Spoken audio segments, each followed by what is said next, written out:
Ready? Yep. We're rolling for initiative to see who gets to do the intro first. I got an 8. I've got an 18. You go first. Alright. Come up with something to say. I didn't think it through to this point. Not neither of us did. Alright, that's the intro. Yeah. Dawn of discussion.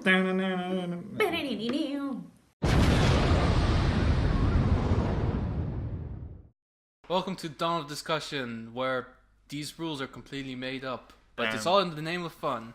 And we just improvise really all the fucking time. That's all we really do. Anyway, so Pretty much. today's episode is a bit of a it's not special, no, not really.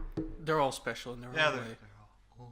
all Anyway, so tonight's session there you go. Tonight's episode is about Dungeons and Dragons. Yes. It's a game that you may have heard about. You might not actually know exactly how it works or what it is, but you do know that there's a particular type of people who play it. Those are, Nerds. I want to say the coolest kids in school, but yes, nerds. Well, now in the 21st century, nerds are the coolest kid in school. It's true. Anyway, so first things first, we're going to discuss why has Dungeons and Dragons become so popular all of a sudden out of the blue. It had been played before by, like we said, nerds, and nerds weren't really a huge thing during the 70s or 80s. I mean, there were a lot of them, but never really mainstream. So why is Dungeons and Dragons now mainstream? Actually, that's the best way of putting it. For two particular reasons I can think of off the top of my head. One of which, and these aren't the two only reasons, but there are two main reasons. One of which, you've probably heard of a Netflix series called Stranger Things. The main characters, which are a group of kids, the first time you meet them, they are actually playing Dungeons and Dragons together. So that's one of the things. People saw that, liked the show, and the creature that is the monster in the first season of Stranger Things, which is called the Demogorgon, is actually the name of one of the demon lords of a place called the Abyss.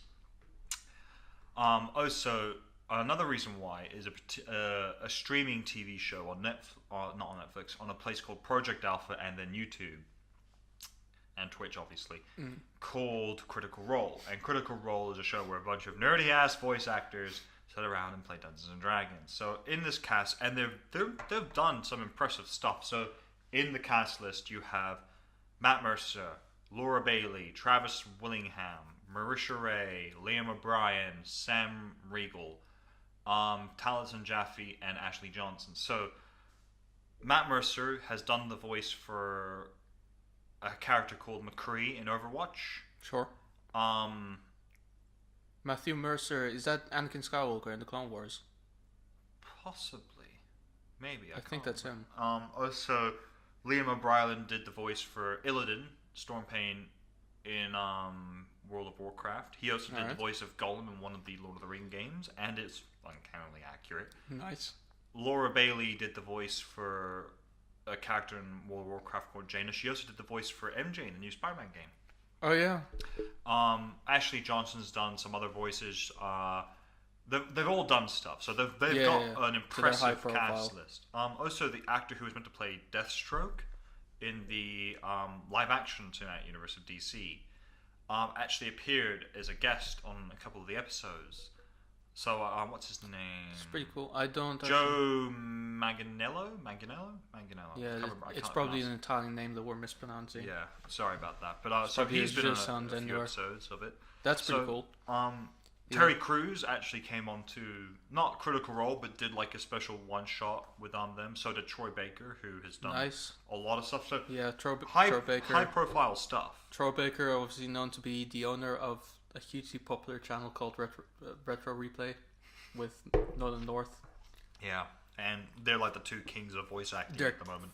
Yeah, but actually, there's another D&D. I think it's a D&D show online as well called Harmon Quest, with everyone's favorite creator Dan Harmon, creator of Community and Rick and Morty. Yeah. In which he actually plays it slightly more accurate as well. So like when they get into a fight and he knows he's not going to win, he just runs away. And then there's actually a lot of high profile celebrities as well who've said that they know and love and play this game as well, like Vin Diesel. Yeah. Who actually during the Guardians of the Galaxy press kit, like when they did a Q&A, someone asked him about it and he passionately went on about it for a little too long. I love Vin Diesel. But then all of this, obviously, we know how it got popular then. We Yeah. know where it came from, but now is the question: what is it? Yeah. So, Dungeons and Dragons is a role playing tabletop game. So basically, there are two sides of Dungeons and Dragons. There's the role playing side. So you end up getting 6 main stats. You get Strength, Dexterity, Constitution. I'm trying to remember them in order. Intelligence, Wisdom, and Charisma. You roll for each of these stats, and basically you create a character. You basically are creating characters set in a fantasy world, like in Lord of the Rings. It's like a role-playing video game, yeah, but it's much more freer, I Yeah. think, in that sense, to the point of character creation as well. Yeah. There's much more options out there, and the other. you have to figure out more of it on your own. There's kind of. more options. There's no tip bar that comes up in the side saying, Yeah. "Tip, you should do this," or "You can press this controller." And more importantly, there's no map borders. The world is endless. You can true. go anywhere to any plane of existence, pretty much. And the tabletop section is once you enter combat, as we were making the joke of here, you roll something called initiative, and the idea is once you roll initiative, it decides who goes first in the initiative order. So basically, who takes the first turn, and it is then combat is a turn-based game Yeah. in which there is movement, there's combat, there's actions, bonus actions, stuff like that. Yes, but to even go further to like the basis of what the game is, the idea of a role-playing game is that you play a game, basically acting as one of the characters that you then have created. Yeah. And the idea is that it takes place in a fantasy world where there's a few players, usually like I think, well, you said the ideal amount of players is usually between 4 and 6. Yeah. But at the head of the table, usually at the end of the table, is a so-called dungeon master who kind of takes these players through the story and kind of explains to them what is happening for the players to respond to it as their characters would do. Yeah. And the idea is that, so through these dice, basically you make decisions and you roll to see how high of a success Yeah. you have on them, which means that the game is largely luck-based, Yeah, it is. which is why I suck. It is heavily luck based, but also I think that's the thing. It's very much up to the player's imagination of how they solve problems. Because often enough, the players will do something which the DM just does not see coming, and the DM just lets them do it. And if it works, they're like, and the DM's like, "Fuck, that actually worked. I didn't know." Like that's the thing. It's very much DM obviously being dungeon master. yeah, DM. So also another term for them is game master. So GM or DM is Yeah. the term most people use. But so. For example, George R. R. Martin, who created Game of Thrones, played Dungeons and Dragons, and he played a lot of role-playing games like these, and obviously there's probably a little bit of inspiration to it. The person who wrote Lord of the Rings, they came out, I think, roughly at the sort of same time, the books and the game, so I don't think he was inspired by the game or the game inspired by him. I think it was the game was mostly inspired by him. Yeah. Because a lot of the creatures that you can play as and that dwell around these worlds Yeah. are... They're is Lord it of the called Rings Tolkien-ish characters? yeah, Or creatures? Yeah, so there's halflings.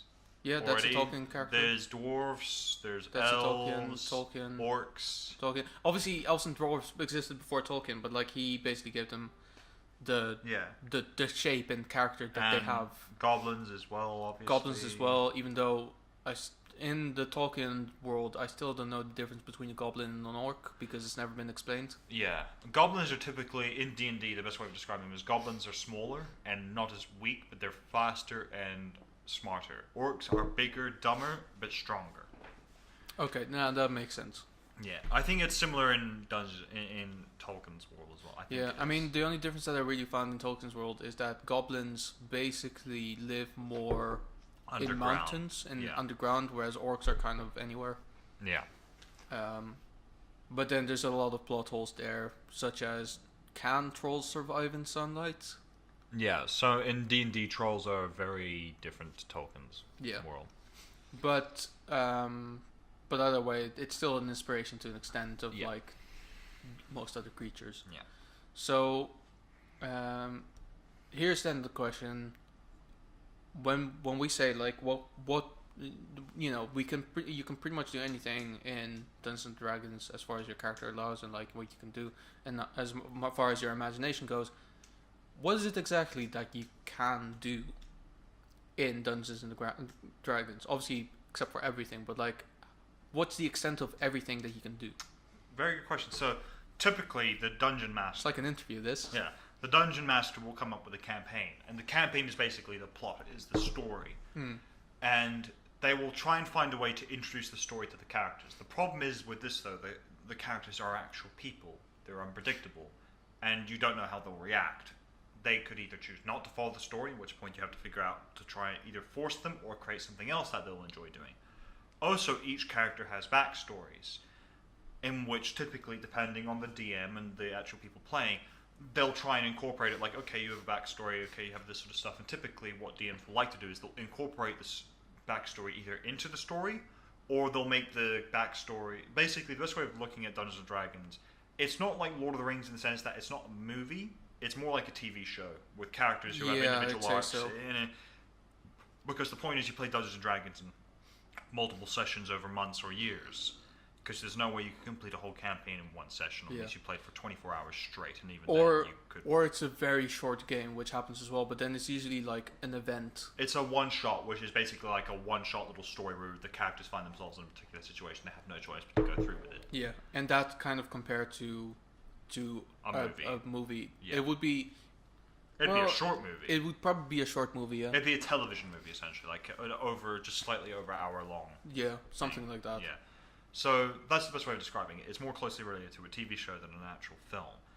And the thing is, as well, the game is obviously not just restricted by the character's imagination. There are two things players have to take into account when creating their characters. First and foremost, their character stats. When you play a particular class, of which there are 12, you have to bear in mind what that class is meant to do, and therefore what stats you should pick in tune with it. But secondly, the role-playing. You have to be able to think of how your character will actually play in certain situations, because you have to remember, you're playing a character, you're not playing yourself, unless you're playing yourself as that character, which case, fine, you can go for it, but... Also, big word of advice, don't. It might sound funny at first, but... Well, that's the thing, is I would recommend to any player, it's a combination of the two things. Yeah. Come up with a character that is both fun and interesting, but don't demeanor the quality of the stats in an effort to make a funny character. Because Ron has experienced this by creating a monk called Hegel, who was not wise and strong but not dexterous. So it's a quick little note. Now I'm going to go through... Very charismatic, though. Very charismatic as well. Which, honestly, why? I still... Yeah. Why did you bother? I still can't sleep at night thinking about this question. I'm going to quickly just go through the classes and the roles they fit. So there are tanks, there are spellcasters, there are healers / support, and then there are like sneaky, tracking, investigating kind of classes. So for tanks, there are 4 main classes that fit into this: barbarians, paladins, fighters, and monks. So basically fighters and paladins wear armor, swords, the usual sort of thing you would see someone like the soldiers of Gondor. They look kind of like that. Monks look like monks. They're dressed in robes, and you're probably thinking, how does that make them a tank? Because then you look at barbarians as well. They wear furs, they don't wear even leather armor, they're typically bare-chested. They're like Conan from Conan. Right. And the way you describe it is they have something called unarmored defense. So basically, when you're not wearing armor, your dexterity is your armor. So for barbarians, it is dexterity plus constitution added together, which becomes their armor class, which is what you have to roll to hit. Monks use dexterity and wisdom, which for you, when you played Hegel, were 2 of your lowest stats. So your armor class, I think, was actually 10. As a monk, it was pathetically low. Yeah. It was a really bad idea, because in the end, it wasn't 10, but it was like 11 or 12. Like that. It was about 12. Yeah. For tanks, the whole idea is you're meant to be hard to hit and have a lot of health to basically take the hits as well if you do get hit. Then after that, there are things like spellcasting classes, of which there are warlocks, there are sorcerers, wizards, and bards. Bards can fit 2 different roles, though. So can monks, and I'll get to those roles in a sec. So wizards, sorcerers, and warlocks are the 3 predominant spellcasting classes. Then there is a support-based / healing classes, which are clerics. Occasionally druids fall into this, occasionally depending on the kind of druid you play as, and bards. They're healers and support. Mainly clerics and bards are the 2 best at this role. Then there's not finally, because druids. I'll just quickly go into druids. Druids kind of are in their own box because they can be tanks, support, and druids can be a lot of things. It's very weird how druids work. They're also extremely overpowered, along with clerics, but are getting in beyond that. Then there are the sneaky, sort of stealthy kind of people, which are typically rogues. They're the best at it because the whole point of rogue is you're meant to sneak in, kill someone, then sneak off, and no one will ever know it was you. Rangers, they're very good at tracking. They're kind of maybe part of nature. Rangers also apparently meant to double as tanks, which I don't really see how it works. No, I don't see that work at all. Because they're ranged pretty much at all. Yeah, they're usually ranged. They can be close. They can wield long swords, but it's one of those things where, as a ranger, you have to decide what kind of ranger you're going to play. Are you going to be the one who's like Aragorn, who is up close in the thick of it, or are you going to play the one that's like Legolas, who is sitting at the back, just shooting people with his arrows? You have to make a distinction, the decision between the two. Then there are monks. Monks can be tanks, but they can also be incredibly stealthy because they don't have to rely on strength to hit people. They can rely on their dexterity instead, which means monks are pretty well rounded in that sense. When they're optimized properly. When they're done properly, yes. So, for example, I'm playing 2 campaigns as far as a player. On Tuesdays, I play a fighter dwarf. I basically play Gimli, who is just grumpy and crotchety the entire time. He's also the oldest character in our party. He's over 200 years old, and he's just constantly just sitting there going, drinking his ale. Oh, we're fighting now? All right. Bash his brains in. And then I play a half Dark Elf rogue on Thursdays in a city-based campaign. So we're in a city called Waterdeep. And she's basically, weirdly enough, Thursday's kind of weird because we have a druid who loves nature, weirdly enough, and a ranger who loves nature, weirdly enough. So we get to the city and I'm kind of like, I've got this. And I just sneak away and there you go. Try to solve all the problems, then indefinitely fail. So typically, a player, the best way of looking at it for players is they have to look at themselves as actors who are playing a role. What is your character going to do?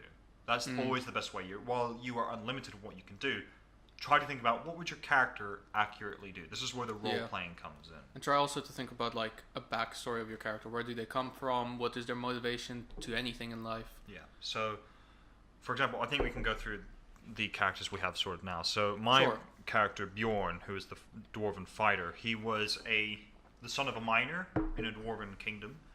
So he came from nothing.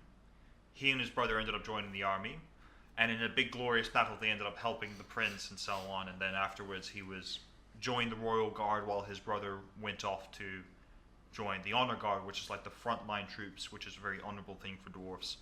His brother went missing, stricken with grief from not knowing what happened to his brother. Bjorn exiled himself from the king's guard, the royal guard, and the kingdom, and went off to look for his brother. And that's his backstory. For my Thursday character, who is a female half dark elf, she was born as a product between a dark elf and a human. The dark elf was a slaver, the human was a slave. Her mother was the slaver, her father was the slave, and her mother, who ended up falling in love with the slave, broke her and her father out of the brig on a slaver's ship. Obviously, the captain of the ship found out, wasn't happy, and basically tried to have them all killed. In the escape, my character's mother stayed behind to cover them while her and her father escaped. Her father died in the escape, though, however. And she lived as an orphan until she met a nun called Sister Gale, and now is in Waterdeep trying to find out what happened to her mother, where she came from, and basically carry on with her life. Right. Now so, I've a couple of characters. The first one I ever made, we've discussed briefly, is an excellent example of what not to do. Yeah. So his name is Hegel. Basically, his story is he was a well-respected monk in his own monastery because he was quite charismatic. He basically was good to kind of like tell them about the word of God or whatever. And one day, an unfortunate accident befell him when he slipped and fell and hit his head on a staircase, actually. Now, when he woke up, he noticed that things were weird, and he heard a voice in his head, which, by the way, is completely his. There's nothing weird about it, but he was convinced of 2 things at that moment. One, that he was in an alternate universe. and 2, that he had a demon stuck in his head that was telling him to do horrible things. Fantastic NPC. Yeah. Horrible playable character. Yeah. Because ultimately what it does is you then have to base your stats on this backstory. And what you do then is you take away the stats from all the important things, which meant that this character is close to useless. The only reason why I did very well that game is because I was very lucky with my rolls. I got a lot of high, like good rolls, 19s and 20s at first, and obviously for a lot of melee stuff, for hand-to-hand combat, often you don't even really have to roll for damage as well. So that kind of got in my luck. Another character that I made. So this is like a campaign, my actually only campaign character that I have so far. His name's MK2, but he can be referred to as Mark. Yeah. And basically, he's a Warforged Paladin. Warforged was Envoy, I think. So basically, his backstory is that he used to be, but actually no, I retract that because this campaign hasn't started yet. So if any of our friends happen to see this, I retract that. You don't know anything yet. As a quick note, you probably actually shouldn't reveal your stuff yet. Yes. Okay. So I'll go to another character that I do use for mostly one-shots and stuff because I don't participate in campaigns that much now. So as a quick note, the character he came up with, Mark II, is going to be for the campaign that I'm going to be running. Hopefully starting around in March. Currently, I will bleep that bit, by the way. Sure, go for it. Thing that I said before. So currently we have about 3 people. I'm looking to at least get a 4th so that we can start. Yeah. So I do have one character that I've used before in one-shots. Basically, his name is Grill Coleman. I swear that Grill came from a generator. He's a fire genasi. Yeah, a fire genasi wizard. And basically, his backstory, I actually have it Well, on the his grill character was sheet. generated. We came up with Coleman. To be fair. We didn't so basically we came up with Coleman eventually. It was Williamson at first because I thought it was funny, but then it became Coleman. I actually have his character sheet on this computer with backstory. I typed out his backstory for some stupid reason. Oh, so I really wanted him to call him Foreman, so it could be Grill Foreman. I didn't think about it at that point. So, if this is the right character, it is. Or Grill George. So, this is the story that I've written about him. Oh, God. Fuck off. Grill Coleman is the son of famous kitchen appliance smith Gary Coleman. Like his father, he is rather short, although nowhere near as short as his father, who has a less severe form of skeletal dysplasia. After Grill decided he no longer wanted to live in the shadow of his father, which by the way wasn't a very long one, he decided to go out and explore the world. Soon he found, however, that without his father's royalty wealth, life was harder to maintain, especially with his vain lifestyle. So, he was forced to take menial jobs to sustain himself, never acknowledging his connection to his father, Gary Coleman. One day, while he was working as a grill chef, using fire spells instead of his father, Gary Coleman's signature cooking appliance, a thief entered the kitchen and Grill spotted him. He burned him viciously, after which he found out this man was wanted and actually had a bounty attached to him. Grill was intrigued by the concept of capturing or killing for money, especially due to the amazing pay in some cases. It was then that Grill Coleman became a bounty hunter. That's his story. Very interesting. I've used him twice so far. I did notice that people sigh usually when he's introduced. Because he is kind of wonder why. He's kind of a tiresome character. He has a southern accent as well.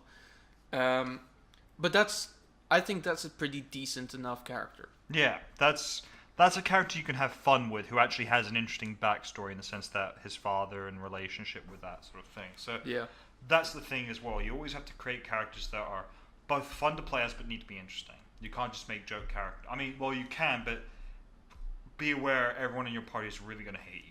Yeah. So as a quick note as well, I very quickly learned this, not to just completely dispense with the idea of the role playing and sacrifice it just for the maximum stats, is because a friend of mine who plays with me on Tuesdays called Sarah plays a wild mage, which basically means once, I think, per day or twice per day, when she rolls a terrible roll, she can choose to re-roll it, but something else will happen on top of that, something magical. So there were times where she turned herself into a potted plant. times where she just sent out this massive fireball, basically an explosion. It engulfed her and myself and one other person, I think, in our party. Nice. And so basically, it's one of the most dangerous classes to play as because, well, it can actually kill you. She can actually die if she does it really badly. So, yeah, it's one of those things where it's perhaps not the best. It's definitely not the best choice because it can actually physically harm you and your party. But it can be fun to play as. So, at first, I really didn't get why she picked it, didn't like it, and this is I only started playing D&D last year, and Tuesday was my first campaign, so when this started happening, I was like, what the fuck? Yeah. But then afterwards I realized, I think it was sort of a couple weeks, maybe a couple months into it, I started realizing, no, actually, she should be allowed to do that, because, well, it's her choice, you know. It's not like she sacrificed all the stats to make a weird character that makes no sense, no offense. Sure. She picked a subclass that None taken. I know what I did wrong. is fun and weird and bizarre, and Ultimately, that's the thing about D&D. Your players are meant to have fun. As a dungeon master, it's your goal to make sure your players have fun. If you're dungeon mastering and your goal is to kill your players, you're doing it wrong. Just throwing it out there right now. There are no ifs, ands, or buts about it. You're doing it wrong. It is not you versus them. It is them versus your story, or well, the villain of your story. Yeah. So in the end, ultimately, I started coming up with the idea because Bjorn I'm not having as much fun with because the campaign is just going all over the place at the moment, and I don't. I noticed that. God. So basically, in the campaign, I joined once as Girl Coleman, right? The first thing that happened was literally they were in a temple on a flying island thing. Yeah. They were burning a goddess's body, and I was literally just sitting there going, "What the fuck is happening right now?" So as a quick point. We ended up we started our campaign near the plot, relatively close to it, and we ended up getting teleported thousands upon thousands of miles away from the story, and therefore the plot. So we ended That up. I actually really enough remember, because that's when I played as Hegel. Yeah, and so the place. Oh shit. No. Yes. Yeah. So We should be fine. I charged them all. no, but I was looking at like the camera angle. Oh yeah. Yeah, fair enough. Sorry. So yeah, back at what I was saying.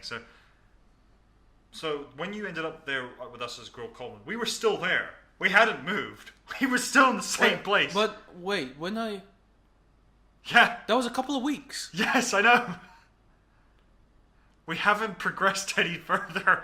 We're Wait, still when did I make Hegel? Was that like months ago. that was in the summer, wasn't it? Yeah. This is him realizing. You guys are fucking incompetent. You Yes, know this. I know. So as a quick note, Jesus. the reason is we ended up there like thousands of miles away from the plot, which is what's really bothered me, and we've not really made any strides to get back to it because most people's characters aren't. I'll get into about making interesting characters and the correct kind of characters in a sec. So we're basically not heading back towards the story any faster. Then on top of ending up thousands of miles away, we ended up going to a place called the Feywild, which is another plane of existence. So I thought, thousands of miles away, different plane of existence. We actually now cannot be literally any further from where we need to be right now. Like, this is the furthest we can be. Wait, let me get this straight. So you went to another plane of existence. We and did then, get back from that, though. And then when you got back from that, you got to the same point Yep. that you were in the first place that was too far away from the plot. Yep. Whereas if you're in a different plane of existence, you could just go closer to the plot. It doesn't work that way with the planes of existence in D&D. And I'll explain why in a second. Okay. Explain the different world. So, but either way, me especially. That might be 'cause more I like- advanced stuff, though. Like, I'm kind of just sitting there going, oh my fucking. This makes no sense. We're literally not making any progress at this point. We're literally going further away from where we need to be. Yeah. To be fair, that's kind of up to the dungeon master as well. They're not supposed to like say, guys, stop what you're doing, do this instead. Because I Yeah. prepared this, I worked so hard on this. He should ideally, or they should ideally steer you towards it. And to be fair, he has. It's just so. For example, Sarah's character, the Wild Mage, is a character who likes to party, get drunk, and basically have sex and like shiny things and making money. The current plot, the main plot we'd be on, doesn't do that. It's not a plot filled with riches and sex and fun. It's an adventure with an overall arc which would lead us to become heroes. To be fair, I was very tempted to accept the drugs. Yeah. She likes taking drugs as well. But Okay, people kept so- saying it's a bad idea. Her character is a very fun, wild-like kind of character, and the problem is with that is there's no there is reason to adventure, but it's aimlessly adventuring. It's like I'm gonna go everywhere. It's like that's not as much fun as you would think, though. That can be really boring really quickly because the whole repetitive nature of that is you never Yeah. progress. To be fair, my character was kind of like that as well, but instead of the motivation being fun, it's money. Yeah, which is fine. Like you can Except for the obtain- one time where I saved people on the roof, but that Yeah. was because I sometimes have to remind people that I am in fact a hero. Yeah, because I think that's the thing. My character is not based on Peter Quill, by the in way. D&D, your character is ultimately the best piece of advice I ever got, and it was from the DM when I was making. So basically, on Thursdays we played a campaign called Curse of Strahd. Anyone who knows Curse of Strahd knows the horrors of it.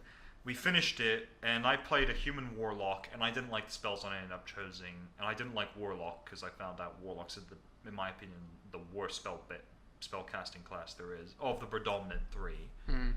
So I ended up wanting to play as a rogue, and he said that's fine, but just make sure when your character meets the party, they have a reason to stick with the party and to adventure. That's the ultimate goal. Your character has to have a reason to be an adventurer, which is the best piece of advice I ever got from anyone. For D&D, that is. So ultimately, now I've looked at all my new characters in a very different light of when I create them. They're all having different reasons to adventure. So 2 characters I have planned for my next time as a player I'm in campaigns. One is a human wizard, who basically he's part of a guild, and he really wants to impress this particular girl in the guild, so he's gone out to basically become more powerful so he can come back and impress her. FY, she's a total bitch, and she's bad for him. And my other character is a female half-elf ranger who's meant to become a leader of a tribe. She's very young as well, and she doesn't feel she's ready, so she's run away in the hopes that she can learn how to be a leader and then come back. And that's the idea, is that when your characters go to adventure, they need to have reasons to. And here's a quick also point. Characters can have flaws. Mm. They should have flaws, but as I've told people, because from my Thursday campaign as well, some of the players there, they have all these flaws, and their characters never progress from them. And at level 10, this is the kind of point where they need to be learning lessons about their flaws and overcoming them. So my point is when once again, it's like a TV show, your characters have flaws. They learn to get past those flaws, while they may end up getting new ones, but the point is they progress from those points. They end up not having those flaws anymore. So that's one of my always big piece of advice to any person who's probably just starting to play. It's like, give your character a reason to be an adventurer. Think about the stats, but also don't forget you're making a fun, interesting character who you can have fun with. And basically just never be an aimless person, because when you're just an aimless adventurer, it's kind of at that point you start reaching a particular situation where it becomes less fun and you become more of a liability to the party than an actual help to the party. Yeah, especially when you're not with that many people to begin with. Yeah. At Or that too point, many people as well. Well, if Either it's or if is it's bad. too many people, you can kind of be shoved down to the background if your character is just being kind of a joke the whole time. Yeah. So that's you can kind of get away with, but at the same time, it's not really fun. Yeah, exactly. And like you'll notice as well when you keep playing as joke characters, it's unless these joke characters have something more to offer than just being comic relief, Yeah. they're just kind of boring to play as well. Yeah. Which is actually the main reason why I'm probably never going to make a joke character like Hegel ever again, is because honestly it wasn't really fun to play with him as well. Yeah. Because I think that's the thing. When you create particular characters, you have to remember what classes you're playing as. Because we could probably do another episode one day talking about each definitely do individual another, classes, because they're going to take more time to go through them. But that's the thing to always remember, is each class fits a particular role. And if you don't get the stats right for each class, it starts becoming difficult to manage. Don't get me wrong, you can have a barbarian who's super intelligent, but they still need to be fucking super strong and super obviously. constitutional. They need to still have those two stats. They can be very fucking smart, and everyone can go, why is the barbarian the most intelligent person in the group? Why is he smarter than the wizard? Like, you can still have that, and it'd be funny, but don't forget about the other barbarian stats that are very important. Let's go to a quick sponsor break and then talk about how to actually start playing. Yeah. So our sponsor for today is Depression Pills. Now, I've been very specific this time. we didn't get a sample because last time didn't go so well. Yeah. So, but we can at least talk about what it is.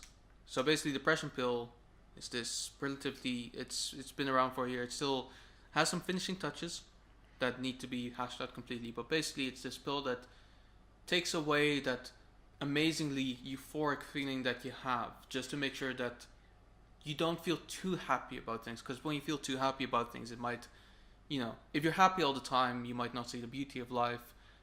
So you have to experience shitty moods every now and again. That's Depression Pill. So like for instance, if you're a writer and you need to write a dark, when you need to write Batman. When you need to write Batman, but you're a very happy person, you take a Depression Pill and suddenly you're in the right mindset, where you stare off, the abyss. And you light a match just so you can feel something. So that's Depression Pill. Yep. They're fantastic. Yeah. So yeah, let's go over some fan submitted questions this week.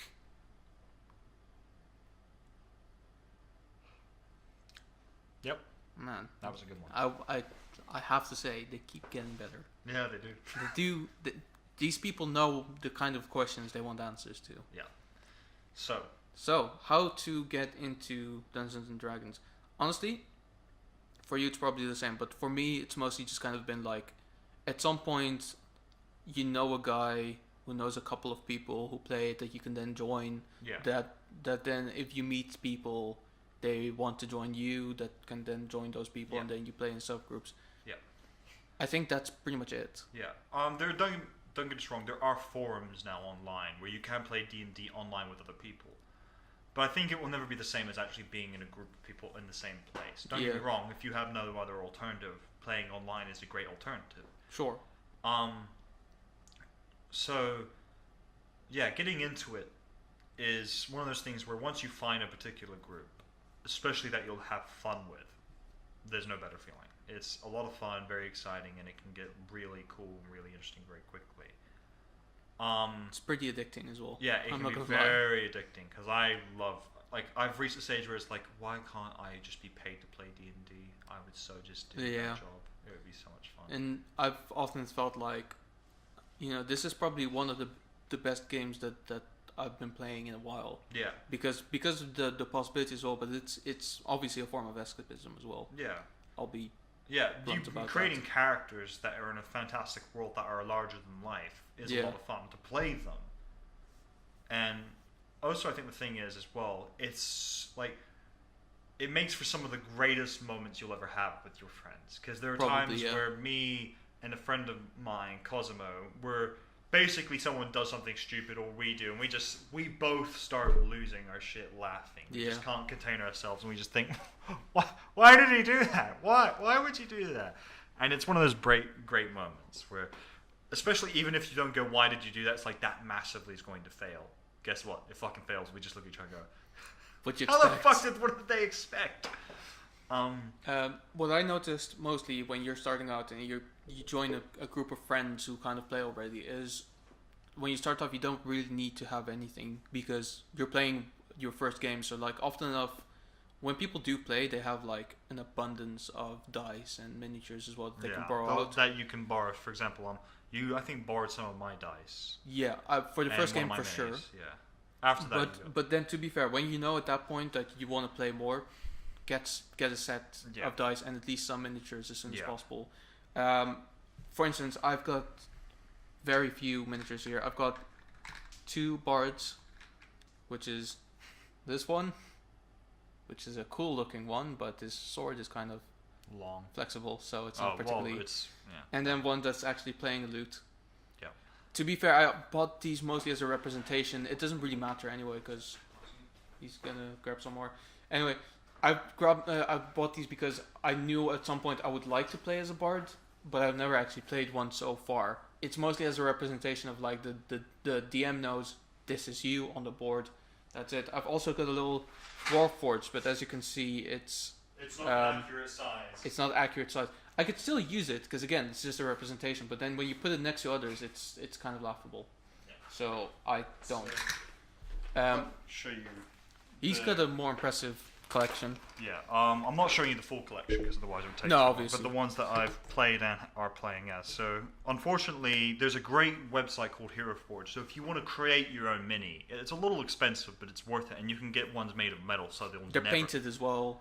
No, they're not painted. You They're paint not? them. Yeah, Well, they're not painted. fucking rip off. Yeah, but either way, you can get them of really sturdy material. So, for example, I have a character here who was my human warlock. That's from Hero Forge. Yeah. Damn. And unfortunately, though, his arm broke off. Yeah. So that's a bit sad and disappointing. But still, he's great, and I'm keeping him around. In fact, he's going to be a NPC in my campaign. Here is my first ever character, the Dwarven fighter Is that Bjorn. Hero Forge as well? Yep. Damn. And But Hero Forge is like, what is it, like £15 for a... I think It depends on the material. Yeah, it doesn't depends on the material. So the cheapest material you can get, I think, is like £10, £15. So it's pretty cheap, Yeah. but it's But still- more likely to break. Yeah, because basically when I got these Bard figures, these two Bard figures came together in a pack that was £5. Yeah. Now they're plastic. There's nothing much to them. They're primed, so I could paint them, even though I'm probably not. I might do when I'm at home. Yeah. For the while. Look at the material. So there you go. Yeah. So this and is here is my actually half pretty dark good elf material. rogue. Yeah. She's actually the character I'm having the most fun with currently because I really like her and the setting she's in. Because I never thought I'd like a city campaign, but the more I thought about it, I was like, actually, I would really like it because it's such a different environment Yeah. compared to the really large adventure across like New Zealand, Like every fucking like campaign. every other campaign is. because that's what people think So fantasy is. yeah, it's just New Zealand and Lord of Yeah. the Rings. So I think giving some quick advice to players. First, I'll start with a DM. So, thing is, if you're starting out as a DM, first piece of advice: don't do what I'm about to do. So, my first campaign is about to be a homebrew one, which means it's an original. It's not based on a pre-existing one. FYI, this is going to be a lot of stress, but I like the world I'm building, so I'm going to stick with it. Yeah. But it can be fun. So more, I would just pick up if you're just starting out. Unless you're really confident, because the thing is, I'm also a filmmaker and a writer, which means Yeah. that I can do this a little easier than others because I can create actual worlds. I do it on a regular basis as a job. So if you're not confident in that, do a pre-existing one. Yeah. Also, as a DM, it's expensive. It is, in fact, the most expensive part of the game because, first and foremost, you need to get all kinds of minis like this, which is called a Beholder, dragons, DM screens, and you really do need to get all the core rule books. Not Yeah. even the core ones, the expanding rule books that go into everything else, because you need to know about every race, what every race can do. You need to know about every subclass, what they can do. You don't need to know all these things, but you need to have a very good grasp of all these things. Yeah. So that way, when someone goes, "I do this," you go, "Actually, I don't think you can do that. I don't think that's how it works." Or you can go, "Actually, I'll allow it." And that's the thing. That's the thing as a DM you need to be able to do. Plus, you need to be good at improvising if you're doing a campaign, because players will sometimes do something For sure. no one expects coming. Like, convince the bad guy to become a good guy, which FYI, as a DM, you can perfectly just say, "No, that can't happen. Their motivation's too strong." Which Yeah. is also perfect. And also, what I would say for DM as well is like, don't. Your first game ever playing D&D shouldn't be as a DM, really. Like you should be a player first. Kind of like Absolutely. often enough it pays off to, like if you want to get into directing, you should get into acting first. Because then you can actually see someone at work who actually knows already what he's doing, and then you can learn from that and see, okay, that's how they do it. Exactly. For example, there's this game out there called Star Wars Edge of the Empire, which is a role-playing game like Dungeons and Dragons, but it's very much based in the Star Wars universe, all about bounty hunters and smugglers and all that. So when I got that, the first thing I did with it is I was a game master with it because I played with a couple of friends who also never played it. The result was they tried to do something and I said, please don't do that. It's not part of the story. Please, let's go on with the story. That's one thing you should never do. Yeah. 'Cause- I didn't realize that. Yeah. Then again, I was 15, so you know. Yeah. Exactly. I think that's the thing, because you should definitely play first time ever as a player. And I'm at a very fortunate position because also my first time DMing was, in fact, it was last year, and I DM'd the one shot, which Ron was a Yeah. part of, and it was about basically people hunting down and killing an ancient dragon at level 10. Which was really good, by the way. I really enjoyed that. Thank you. So that's the other piece of advice. If you can't do that as a DM, if you can't DM a one shot before your campaign, that's fine. But I do recommend being a player then DMing a one shot, and then doing a campaign. Yeah. Because if you do those things, you know how to play, you know how to DM, you can now do your own campaign Yeah. effectively. Kind of like a walk before you run type thing. Yeah. So as for players, my piece of advice is, first and foremost, find out what kind of campaign you're going to be playing as a DM. You don't have to keep it a secret. You can tell them, oh, we're going to be playing a campaign called Curse of Strahd. It's a horror-based campaign, so don't play Paladins because they don't make any sense in this scenario. Yeah. Or we're playing Rise of Tiamat. It's about a very powerful godlike dragon who's rising from the Nine Hells to conquer everything. Paladin might actually make quite a bit of sense here. Yeah. Or it's a homebrew campaign, it's going to take this kind of story. And the reason is it's good for you letting your players know, is that way they can know what kind of character to create. Yeah. Because then they might not make a character that's completely useless. Yeah, exactly. Or And that will worst fit- case scenario, all characters being completely useless. Exactly. Also, find out what other people are going to play as. Because while there's no rule saying you can't play as the same class, it's good to have variation. Oh yeah. It's always good. Especially clerics. No one ever wants to play as clerics. Yeah. And the Unless thing, you've played as a cleric before. and then you go, everyone should just be playing clerics.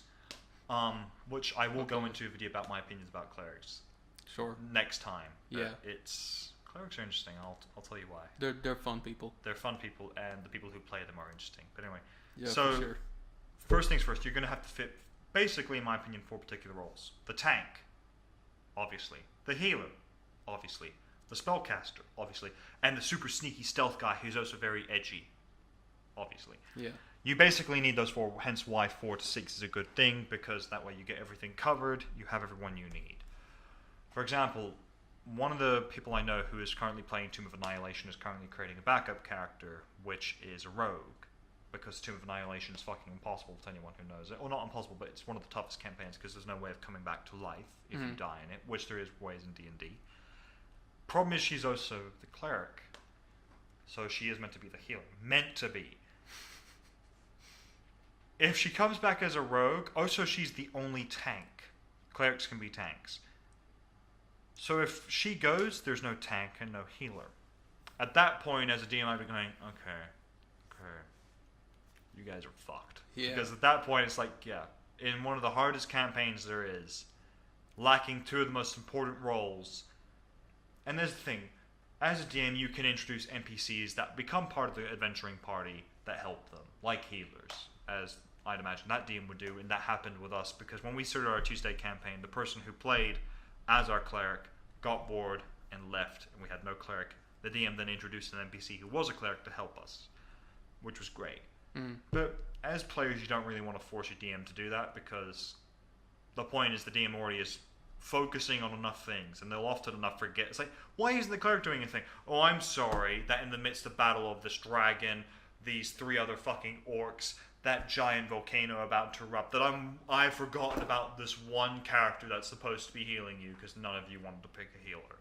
It's like that kind of situation. Yeah. Now, don't get me wrong, once again, for example, if our campaign comes around that I'm planning on doing, and if of hopefully the 4 people, if none of them pick a cleric, I'll simply go, it's fine, don't worry, healing potions will cost less. I haven't. Well, paladins can't be healers.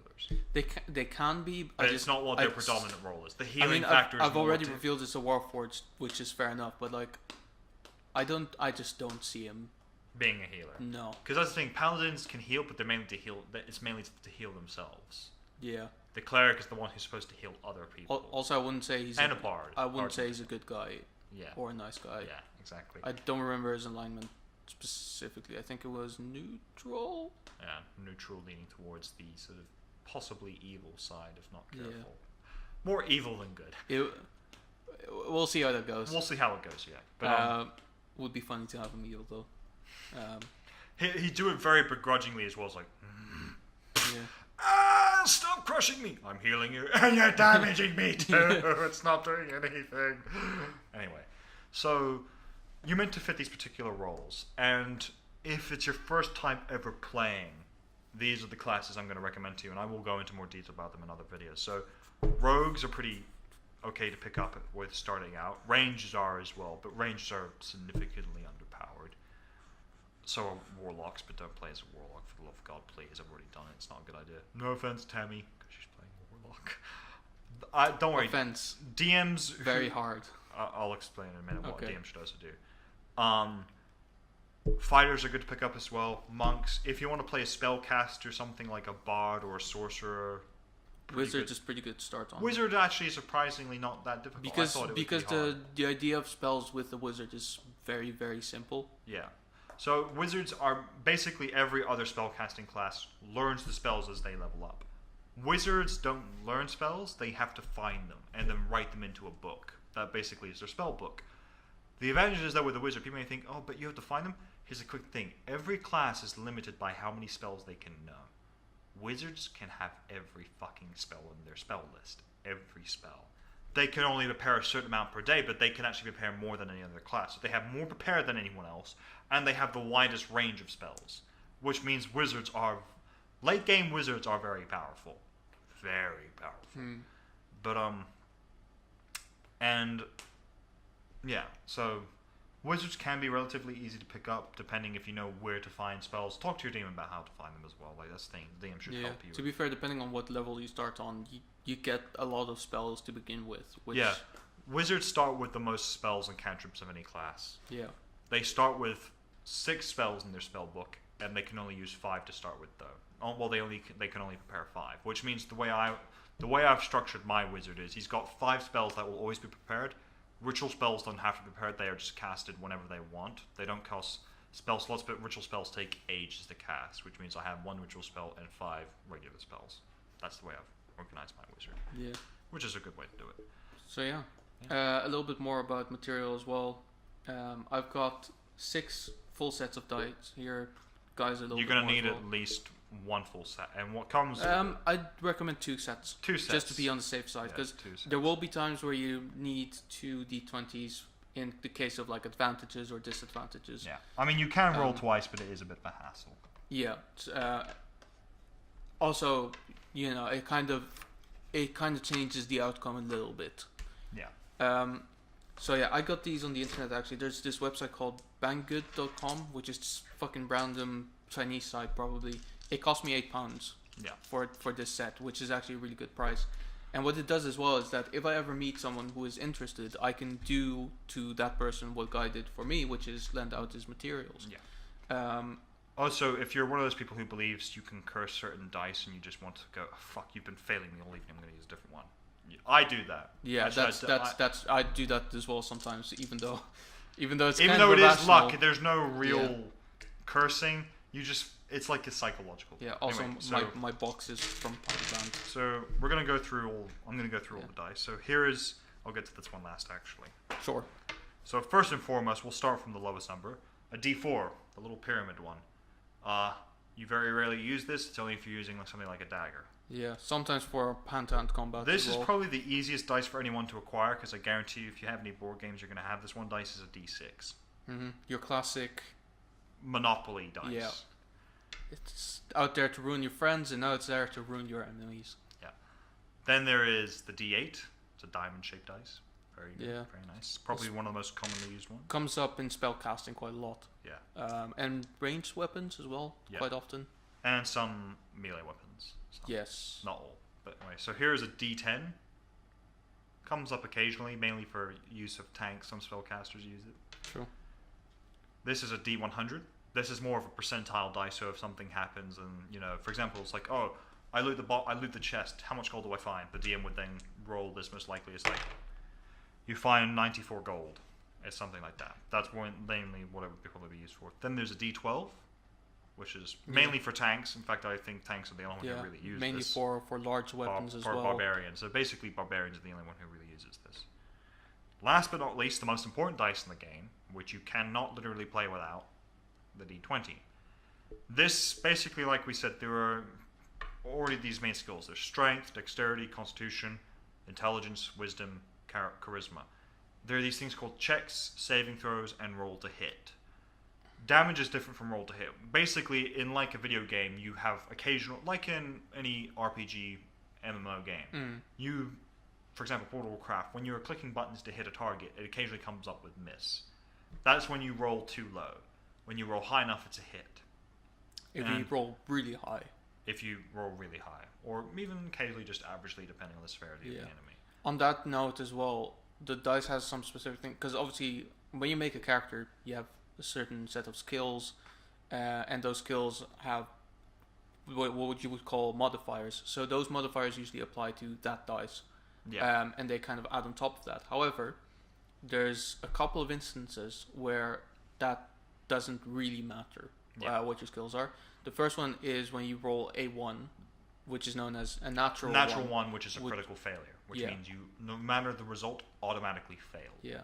On the flip side of that, there's also when you roll a 19 or a 20, which is a natural 19 or 20, at which point sometimes your skills don't really matter anymore at that Yeah. point, because that's a critical. So, as a quick note, with a natural 1, a critical failure, basically the way my DM looks at it and the way I look at it is something fun would happen. Like, I go to strike him. You strike your sword. You roll a natural 1. You just grabs it. It's like he takes your sword. It's a nice sword. That actually happened once. That's happened several times, actually. For example, when I did the one shot, someone did a natural 1 to hit, and I just said, "You fall over, fell on your face. You're prone on the ground," which is being really cruel. But it's like, come on. I mean, I've got to. something's got to happen. Something's got to happen. That's funny. When you roll, natural 19s aren't as important unless you take certain classes. I'll get to them in a sec. So, for example, it applies more to fighters, but natural 20s are automatic successes no matter what, typically. Not always. Occasionally, if it's on a DC level and the DC is literally meant to be too high. Quick note. I'll get into that in a sec. So, natural 20s in damage-wise, you double the damage. That is the critical hit. It's a critical success. So, for example, when you have something that, even with a natural 20, adding your bonuses to it, fail, that's the point where if I were the DM, people go, "That fails?" And then I go, "Wink, wink. You're not meant to fight this person now. Wink, wink. You should run." It's like that moment was like, "Oh, this is the boss. This is the boss. And you guys want level 3? Yeah, you're going to die if you stay here. And Run." He's what, level Like, 35 crook? yeah. That's how Mafia works. Just randomly throwing in one of them apps. You gotta spread the memes even in 2019. That's So- actually the first meme of 2019. That's pretty impressive. Yeah, there you go. Maybe that is how Mafia works. So yeah, there you go. It's like and as a DM, don't be afraid to create a character that the heroes aren't supposed to beat now. Quick note: if your players don't figure it out and one of them dies, and then they figure it out and they go, "Why didn't you tell us?" It's like, you guys should have figured it out. Why? Because a 20. So basically, characters have things called armor class, which is basically the hit box. If you have an armor class of 10, it's very fucking low. Almost everything will hit you. If it's 15, it's pretty average. 20 or higher, you're gonna be hard Really to hit. fucking tough. Really tough. So at level 3, 4, your ACs, even for tanks, typically are about 18 max. If you're paladins, sometimes 19, depending on what you pick. A big boss level character. So, for example, let me look up a particular character. Just sorry to do this. Sure. To be fair, in Cosimo's one shot, the boss there was Which we one? were level 4 in the Colosseum one. Oh, level 5. Yeah, and his Yeah. AC was 20. Yeah. Was he it 20 exactly? I thought Not it was, 20 exactly. It was around that. I think it was 20. Just 21, I think. Yeah, which is pretty fucking high. Yeah, which was really not fun. Yeah. So here we go.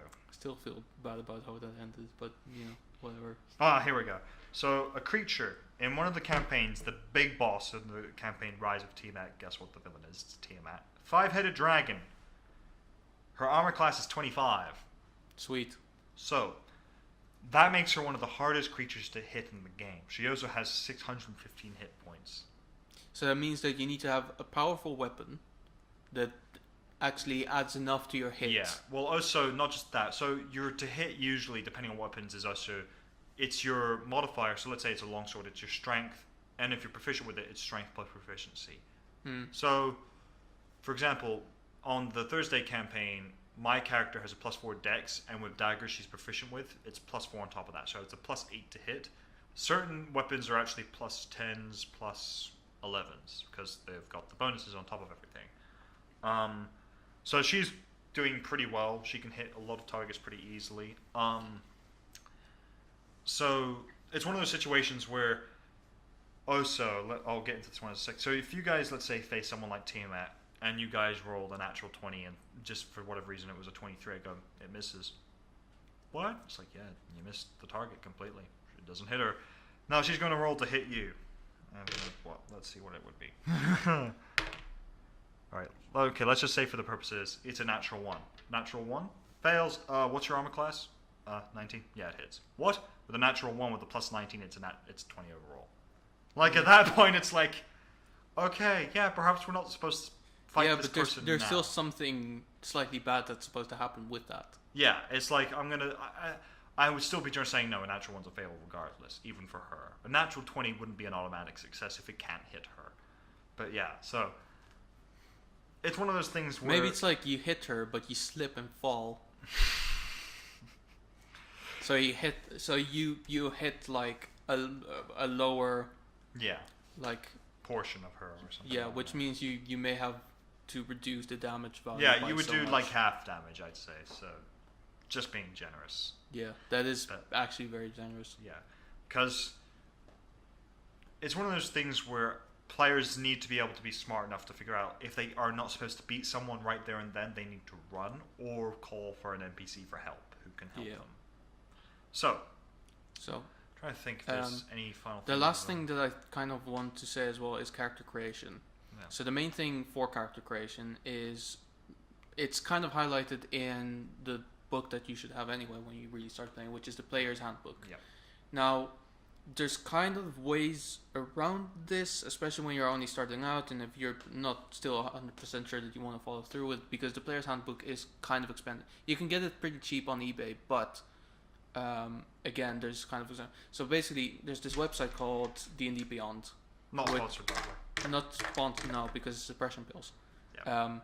But we are looking for a sponsorship. Anyway, is this actually like the main website for Critical Role, or is this? It's not the main website, but it's a sponsor of that. It's sponsor of them. Okay, so basically what they have is when you log in, I think you have to either use your Twitch account or that might not be a thing anymore. You have to use your Twitch account or make an account. Yeah, You I can do think either it's there was a changeover between one. Okay. but between companies that own the website. I got an email about it recently anyway that I had to update my thing. Anyway, once you've done that, you actually have like a character creation page on there that you can actually do quite a lot of things with, even without the player's handbook. Yeah. You can get away with it, but only for so long. Yeah.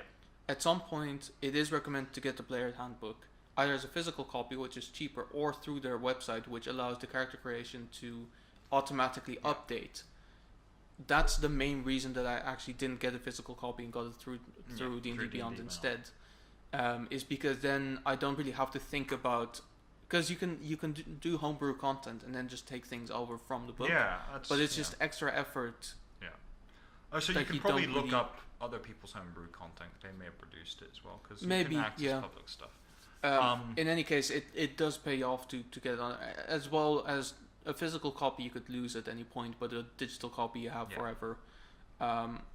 That's really my Yeah, last as- recommendation in that Yeah. sense. As a part of in that recommendation, so if you're a player, you don't have to get all the books. So, for example, if you just want to get a No. particular subclass or subrace or race or whatever, you can go to D&D Beyond and just purchase a section of a book, Yes, which is is really great handy about because it. then it gives you the access to character customization Yeah. for it. As a DM, you do need to get all the books, but the three you namely need to get first, obviously, Player's Handbook. Yeah, that's everyone. Everyone needs that. Dungeon Master Guide, you'll need that as well, and you'll need the Monster Manual. As a DM, you will need those. You'll need those two in particular, but you will need the other ones as well. Yeah, As a quick note to DMs, feel free to change anything in the rulebook you don't agree with. So, for example, there's plenty of stuff I don't agree with. In particularly three classes. Number one being the Ranger. I think, especially considering the most popular subclass of the Ranger is Beastmaster, which is so useless. It almost hurts, actually, and I always pity anyone who's a Ranger Beastmaster. Which, to be fair, in both my Tuesday and Thursday campaigns, there were two Rangers, both of which are Beastmaster. To be fair, one of them has a dragon, so she got very lucky. Then there's the Warlock, which I think does need a bit of adjustment. Not a huge amount, but enough to make it... It's pretty close to being good, but not just there yet. Then there's the Monk, and there's a particular thing in the monk I just don't agree with, which I will talk about once we actually get into the classes. But as a DM, my final piece of advice on sort of top of that, like feel free to change stuff, is the Dungeon Master's Guide. Remember what Captain Barbossa said? It's more guidelines than actual rules. You know, Yeah. the pirate code. It's like that. The I think books it are goes there for to most of it help as you well. guide into what you want to do. It is not there to tell you what to do. Yeah. It's the first thing you need to know as a DM. Because technically, most of it, I imagine, is like Monopoly. Like, when you play Monopoly, what purpose does free parking serve? Is it that you get all the money from the pot, which is in the middle of the board? Or is it just you stand still and can do all of your businesses that you would like to do otherwise? Yeah. Because the last one, that's what it is. And the first one is that's what I learned that it was in my childhood, which turns out to be incorrect. But everyone does it. So technically, it's like an unofficial rule that anyone does anyway. I think for this game, it goes the same. Like, every dungeon master kind of sets the rules in their own way. Yeah. And everyone kind of conforms to that because usually when the rules work, it flows naturally like that. Yeah, exactly. And also, I think the thing is as well, when you get into playing D&D, last bit of, not last bit, but however much Yeah. bit, this will be sort of towards the end. This is the of this- wrap-up note. Yeah.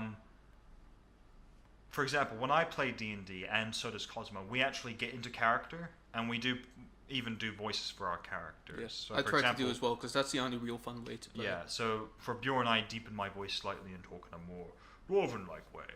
For Nara, I speak in a more feminine way, or try to at least, and usually I don't as succeed. far as it works. As far as it works, despite my already deep voice, which really doesn't help. Yeah. I can't hire a woman to sit down and say what I want to say. So No, that would be pretty impressive. yeah, and that would be overkill. Yeah. But And pretty expensive. so while you can do that, don't feel like you have to. If you just want to play as you do, quick note. it's recommended. You should though. always think in character. When you're in battle or in a position where you need to talk to someone, what would your character do and say? Yeah. Remember that. I think the voices just kind of help with that. Yeah, as well. it's like it's a little immersion thing. As a quick note to any DM, you don't have to do this. I like doing it because one of the show Critical Role does it as well, and I will do it as well. Is there are these little moments between characters where they're just talking with one another, and they learn stuff about each other. This doesn't help the plot. Nothing really happens. It's in a slow period, but the reason this is good is you learn stuff about the characters, and the party learns stuff about each other, and it makes it immersive. It makes it makes the people feel like they're actually playing these characters, which, in my opinion, is the most important thing. So while I love my current DM, we don't do that to the same extent as I would like to, which is why, as a DM, I'm going to try and do it and see if Yeah. it can work. Which has been revealed to me today, and I'm very scared. Which, to be fair, you and Tammy kind of already did. So as a quick Well, note, that's the thing. When, Tammy as well. She had some, like, her character at some point said, like, you know, there's something about your way of being. Like, I really want to know what fucking makes you- haunts you. And I was just like, I wish not to talk about it. yeah, That's my Warforged voice anyway. It's like, yeah, yeah, that's what it's like. For Mark, basically, it's like, Yeah. I accept your token Of of surrender. surrender. Like, monotonous, kind of spread the words a little bit. And then there's this girl come, I'm Grill Coleman, and don't you go offending my mommy about me this way. And there was Hegel, and we were like, what am I doing? What's happening? Where am I? What's going on? Oh, stop saying that. Oh, you're being mean. Oh. Yeah, You know. So there you go. And there was another character. Oh yeah, Pinar, obviously. I'm a hunter. I hunt dragons. Oh yeah, him. So he was the character in the Yeah. one shot. Yeah, But he was a cool character, but he wasn't particularly memorable when it comes to that. yeah. But To be I'd fair, be, he was specifically designed for that one Yeah. shot. I'll As be- like an NPC, but a playable one. I'd be happy to play him again. I just don't see when that would be. Yeah. Maybe he would be at some point like a backup character for Mark, Yeah, because their streams might cross at some point. that is true because you actually do Pyrrha. But Piran. What's the character's name again? The dragon? Panara. Panara. He lives on the Well, continent where the yeah. campaign's going to take place. So at some point they can meet each other, and he goes like, Actually, that's a good point. you know, Ah. I hunt people. I hunt people for money. Your archaic motives are pathetic. Oh, this is so happening now. And I'd get Well- you to do both characters as well. Wait, what is your motivation then? I would like to know. I go for revenge. It tastes sweet. Yeah. But anyway, so ultimately, Biggest thing is probably have fun with it. yeah, have fun. Also, again, like I do really want to press on this. Don't throw your money on it immediately. Like, don't just like if you want to play it, don't immediately apply the player handbook and the DM guide and all that. Play a trial game first with a couple of friends. See if you actually enjoy it. When you do see that you enjoy it, start with dice and miniatures. Use the D&D Beyond website. Then when you really get into it, start buying into it. And then when you really enjoy playing and think to yourself, hey, I can probably do this DM thing, start kind of working into that as well. Also, as a quick note, don't feel as if you need to DM. That's the thing as well. Like, if you've seen people do it, it's like, oh, you know, it's like a bucket list. I have to do it eventually. No, you don't. And more importantly, not everyone can do it. DMing is a hard thing to do. Honestly, I'm happy with D&D being something that I never DM in. Yeah. Exactly. Now, Star's Edge of the Empire, that's a different thing, because that's obviously slightly easier, because it's a world that I already know and love and I'm very involved with. And because most of my friends have never played it, so it kind of pushes me into that situation. Yeah. In D&D, that's a whole other story. Yeah, exactly. So, we'll talk about Edge of the Empire at some point when we actually know what it is. Yeah, when we finally actually maybe play a game or two of it. Or even start a campaign. Who knows? That'd be pretty fucking hilarious. That would be fun. So I think lastly, what was I going to mention? Oh yeah, what possible videos we're going to do? We're going to do, I assume at some point we're going to do guides on the classes. We're probably going to talk a little bit about some of the races maybe. Also, I'd like to do an example game just for people to kind of understand how it works as well. Yeah, that would be cool. Like a little one shot. I have an idea for one as well. With maybe like one other guest. Yeah, we could do that. Because let's be honest, a solo campaign it could work. It could work. But good God, what would basically, if it's a solo campaign, it actually does turn into a movie. Because what I would do is if I were DMing a solo campaign, I'd have the player. Shitloads of exposition. Not just that, I'd also introduce a bunch of NPCs who are basically just your supporting characters, who are basically just there to help you. Yeah. And basically just make Lord of the Rings. Yeah, okay, yeah. There you go. It's like just that, basically. It's like I give you a very simple goal. It's like take the ring and destroy it. How do you destroy it? I don't know. Figure it out. You'll find a way. But yeah. Bring it to the pits of Mount Doom. Oh God, it's so far away. Don't worry, there's a whole fellowship to follow you. There's actually a volcano on the continent where you guys are going to be at. Oh yeah, there is. Yeah, there is. Yeah. Don't worry, there's no one ring. There's no one ring. I'll tell you that right now. Is there a ring? There are It's D&D. There are a bunch of magical rings. Okay. Whether or not they're all powerful, you know. There's ideas of brewing. But anyway, so yeah. Yeah, that about wraps it up. Have fun, enjoy it. Yeah. And actually, lastly, the one other sorts of video that I would possibly look to do with you is going into particular monsters and their lore. So that would be cool as well. Dragons and beholders. And you don't really know what beholders are, do you? No, not really. Oh, that's cool. Might be interesting. To be fair, I don't know most of the monsters. I've not really encountered them. So what I'd probably do is I would probably sit down for an episode, pick a monster in the monster manual, and just go through them. Yeah. I'll start with dragons. Everyone knows dragons. You know, just dragons. sit down by the fireplace. Hi Just there. read from the book. Yeah. Just like. So, do you want to learn about anyway? Welcome to Monsters with Guy. Monsters with Guy. This week, beholders. Next week, and afterwards is like next week we'll be talking about trolls, not the internet kind. But we'll discuss them eventually. Yeah, we'll actually we should probably do an episode about trolls eventually, about internet trolls. Yeah, obviously. We probably should, because let's face it, we are occasionally trolled ourselves. Yeah, obviously. Yeah. Anyway, thank you for watching, and I don't know about next week, but we'll see. We'll see. We might take a short break due to unavailability of one of us, for which I apologize. Friends getting married, what can I do? Anyway. Fuck him? Not literally fuck him. Well, his wife would be doing that. Fuck him in the metaphorical sense. That I can do. I'll give him a gift he cannot refuse.